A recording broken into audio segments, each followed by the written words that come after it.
Hi everyone, I'm Local 10's Chief Meteorologist Betty Davis. Let's talk about the forecast for tomorrow as we increase the clouds on Saturday and also bring a line of rain and storms across the area. And there is a marginal risk for severe weather. It appears that damaging wind gusts will be the primary concern. But here is this particular forecast model and how it sees things as a cold front starts to bear down on South Florida. So starting around 9 a.m., it has a line of rain and storms oriented from the northeast to the southwest and entering western areas of South Florida, and then coming on over into Broward and Miami-Dade counties around 10 o'clock in the morning. Also the Keys, notice around the noon hour, this model is showing some of the rain and storms impacting the Keys. And the rain may not be quite over even after the noon hour. It's showing the rainfall lingering around 2, 3 in the afternoon, and then finally after that, we'll start to dry things out. Northwest winds really kick in.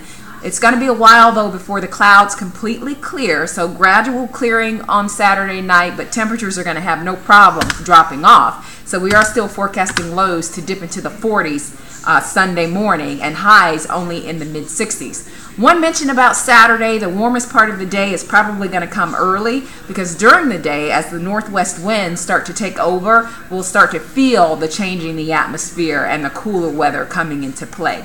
So that's the 7-day planner. Temperatures generally running below average into next week.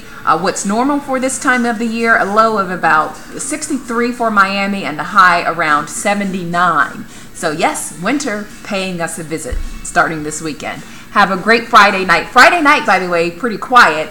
It's Saturday morning when things start to shift and go downhill. Have a great Friday night.